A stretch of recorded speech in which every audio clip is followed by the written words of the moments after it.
निर्दोष है, गरीब परिवार है। सरकार की तरफ से 5 लाख रुपए का चेक, एमएलए साहब की तरफ से 3 लाख रुपए। ये जो दिल्ली पुलिस ने हमारे इलाके में आके जो फायरिंग करी है, सरकारी जो भी मदद हो सकेगी इस बच्चे की हम लोग करेंगे, परिवार की। और भाई मेरी आपन से भी एक दरखास्त है कि जा तरीका से अब तक आप एकजुट रहो। ये लड़ाई एक दिन की ना है, जाहिदा जब तक जिंदा है आप लोगों के साथ खड़ी है। आज से करीब 7 से 8 दिन पहले का वाकया है कि जब खेड़ी नानुका में कुछ लोग आते हैं और दिलसाद नाम के शख्स को गोली मार देते हैं।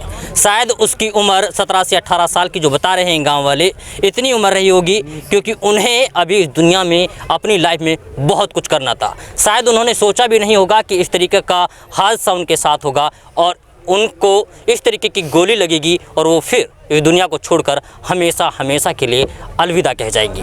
7 से 8 दिन हो गए थे और लगातार उनकी डेड बॉडी सुपर्दे खाक नहीं कही गई थी। आज उनकी इस डेड बॉडी को, उनके शव को सुपर्दे खाक किया गया है। पूरे जो गांव है उसमें गम का माहौल है और इस गम को साझा करने के लिए जो कामा से विधायक हैं जायदा खान, वो यहाँ पर मौजूद हैं। इसके अलावा आला अधिकारी सभी यहाँ पर मौजूद हैं। जब शव को लाया गया तो सारे के सारे अधिकारी यहाँ पर मौके पर पहुंच गए। इसके अलावा खैर जो दर्द है, जो गम है, उसे मैं अपने अल्फाजों में बयान नहीं कर सकता हूं, लेकिन कई सारी मदद करने की कोशिश की गई है। सवाल ये है कि आखिरकार 7 से 8 दिन इस तरीके से डेड बॉडी को रखना किस तरीके से आप लोग देखते हैं, क्योंकि कुछ चुनाव में जिस तरीके से बता रहे थे कि भाई चुनाव था, चुनाव को छोड़कर नज़रअंदाज कर करके आप गाँव के हित में आई, लोगों के दर्द को साझा करने की कोशिश की।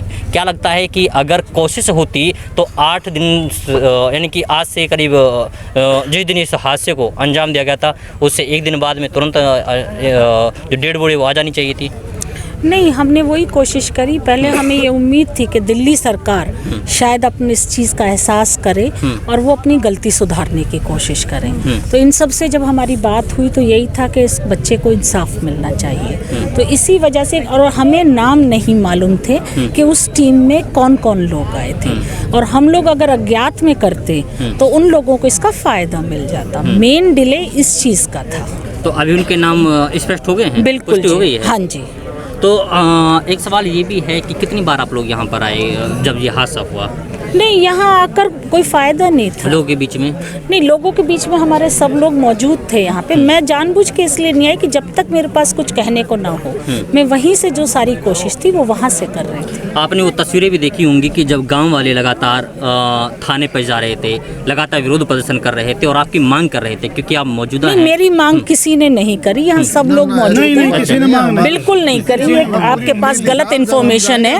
इन लोगों ने ही मुझसे कहा कि नहीं एमएलए साहब आप अभी मत आए, अभी आने की जरूरत नहीं है। नहीं तो ये लोग अगर मुझे आधी रात को भी बुलाएंगे तो मैं आधी रात को आने। अब आगे की रणनीति क्या है, क्या कार्रवाई होने वाली है? हमारी यही है कि एक तो सीबीआई सीडी में इसकी जांच हो, लोकल पुलिस इसकी जांच नहीं करेगी। मेरी सीएम साहब से बात हो गई, उन्होंने हमें आश्वासन दिया है कि इसको हाई लेवल पे करवाया जाएगा, लोकल पुलिस को इसमें नहीं रखा जाएगा इन्वॉल्व, और इसीलिए इंसाफ मिलेगा इन लोगों को। पुलिस प्रशासन का इस तरीके का रवैया इनकी किस तरीके से देखते हैं? आपके एरिया में आकर के बाहर की पुलिस आती है और एक ऐसे लड़के को गोली मार देती है जिसके ऊपर ना तो कोई एफआईआर होती है ना मुकदमा होता है, बस आए और शूट कर दिया। मैं तो इन चीज़ों की बहुत ही निंदा करती हूँ। मैं पर्सनली इसके खिलाफ हूँ और ये भी आश्वासन दिया गया है कि आज के बाद चाहे हरियाणा की हो, चाहे दिल्ली की हो या कहीं की भी पुलिस हो, वो रात को हमारे इलाके में एंटर नहीं करेगी, और जो अगर आएगी दिन में भी तो संबंधित थाने को करेगी। और मुझे ये बात कहते हुए बहुत वो है कि जब मेवात गैंग का नाम चल रहा है हरियाणा से लेके यहाँ तक, किसी भी मेवात के लीडर ने इसमें आवाज़ नहीं उठाई। मैंने ये बात सीएम साहब के कानों में डाली और इस पे संज्ञान लिया गया है कि आज के बाद कम से कम राजस्थान में मेवात गैंग का नाम आप नहीं सुनेंगे।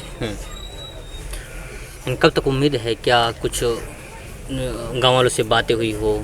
गाँव वालों ने क्या बताया कुछ इस लड़की के बारे में? वो सारा ही पता है, तभी ये सारे करा गया है कि बहुत गरीब है, इसके परिवार का ये सबसे बड़ा बच्चा था जो कमाने लगा था, अभी खलासी ये करने लगा था कुछ दिन पहले।